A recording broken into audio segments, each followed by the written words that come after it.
this is a pretty scary number. It indicates that pressures from labor markets, from housing markets, from the war and the impact on energy and food markets are not abating appreciably. And that's going to push central banks to take stronger actions. In fact, even today, the Bank of Canada, where inflation is quite a bit lower than in the US, higher than in Australia, and lower than in the US, did a 100 basis point increase. It's huge. Overnight in the US, one of the FOMC members, Governor Bostic, said that everything is in play for the July meeting. What do you think the Fed's going to do? Well, I think by everything he means a possible 100 basis point increase.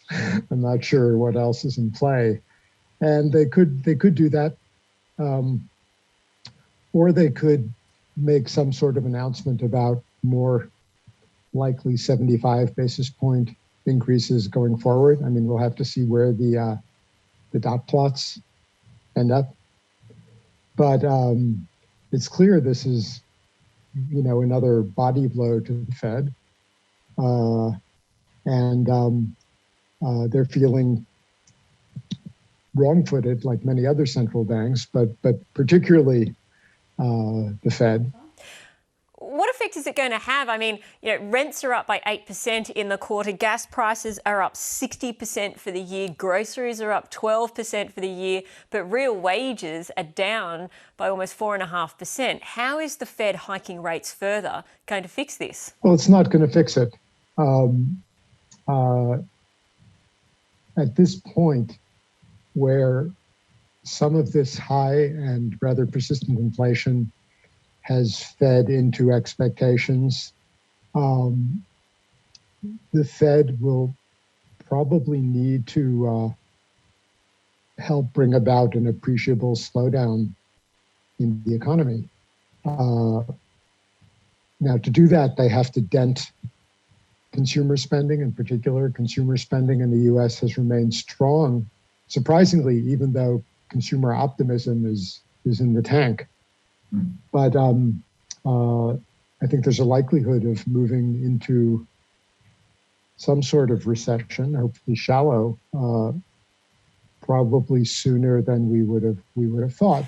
In your view, is the US already in recession, or is recession inevitable? The US situation is very weird in that the first quarter growth numbers were negative. The Atlanta Fed's tracker for the second quarter growth numbers also show negative GDP growth. So that's the technical definition of a recession. But unemployment is 3.6%. Vacancies are very high.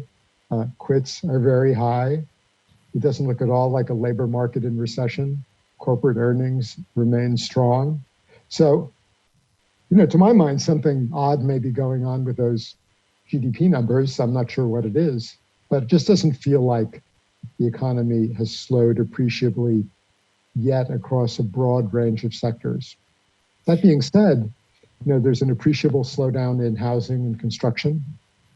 House prices are falling.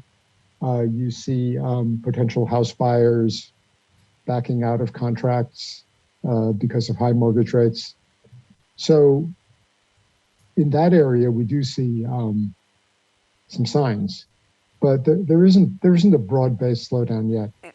Do you think it will come? Is it inevitable? I mean, if the Fed is just going to keep hiking to try and stamp out inflation, a recession's inevitable, isn't it? I don't want to say inevitable. Never say never, but it looks very likely. It's hard to see how the Fed, can stamp out recession without causing some noticeable slowdown in the economy. Inflation is at a point where it's may come down somewhat by itself, but it's not going to come back to the Fed's target or close to it by itself. And again, if you look at this, what you mentioned before, the real wages, the fall in real wages creates pent-up pressure for further wage increases, which would further fuel inflation. And the only way you're going to head those off at the pass is by by slowing the economy. So what's the risk that the Fed and other central banks around the world go too far? I mean, they completely misread inflation, thinking that it was all going to be transitory. Doesn't appear to be particularly transitory. What's the risk that all of the central banks go too hard, led by the Fed, and we find ourselves not in a quick flash of a recession, but in a real and deep recession? Well, I think we saw something like that in the early 1980s when, the Fed was disinflating hard. The dollar appreciated to stratospheric heights. The depreciations that U.S. trade partners experienced hampered their efforts to disinflate, so they raised interest rates probably more than they would have otherwise. And so we got a very deep global recession, which spilled over to emerging markets in the form of the debt crisis of the 1980s. I think there is a risk of something similar now. Clearly, central banks are on the back foot to greater or lesser extents. They have egg on their face from having been behind the curve. There's a little bit of a sense of panic in the air when you look at some of these actions. I mean, a great example is your RBA, two back-to-back 50 basis point increases when inflation is, between 5 and 6%. Governor Lowe is predicting that inflation, notwithstanding those rate increases, will reach the 7% level. Jay Powell would be very happy to have 7% at this point. But, you have all these advanced country central banks tightening at the same time. Bank of England also is tightening even as they forecast recession. That could be very contractionary. And, the ECB hasn't really weighed in. They're tapping the brakes more tentatively in view of the pressures they're facing from energy markets, from their proximity to the war in Ukraine. They're in the front line. But if they begin to tighten more aggressively too, then you've got a real cocktail of global monetary contraction that could go a bit too far. And of course, each central bank is looking only at its own domestic situation. They're not thinking about the global effects. So you've criticised central banks for working in isolation, but why should they work together in this cycle? I think it would be useful for them to pay attention, more attention than they do to global growth trends and to the effects of what other central banks are doing and how those might spill over to the global economy. It's not something they regularly do. Certainly central bankers meet, at the Bank for International Settlements in Basel. But they're all really laser focused on their own economies. And that's what raises the danger of some sort of coordination failure from just everybody jointly going too hard.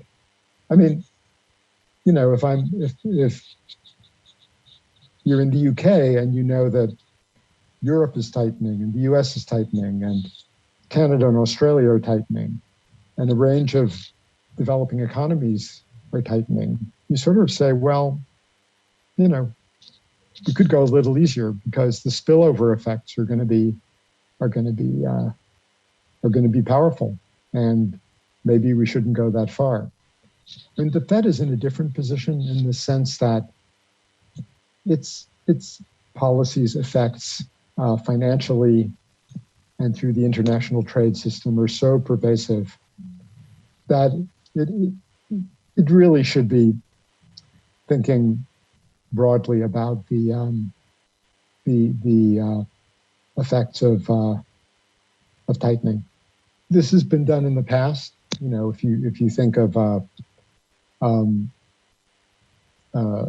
the Fed in 2015, 2016, the liftoff from the zero interest rate period, the Fed lifted off in December, of 2015, and then held off raising rates for a year, partly out of concern for financial stability elsewhere in the world. Now, at that time, the Fed wasn't facing a domestic economic problem with the salience of current levels of inflation. There was some concern that the zero interest rate environment was leading to excessive risk taking, but nothing like what we're facing now. So I think in the present context, it's very difficult for the Fed to say, well, we need to think about our impact on the rest of the world. But that impact is going to be very big in terms of human suffering. Maurice Obstfeld, thank you very much for your time.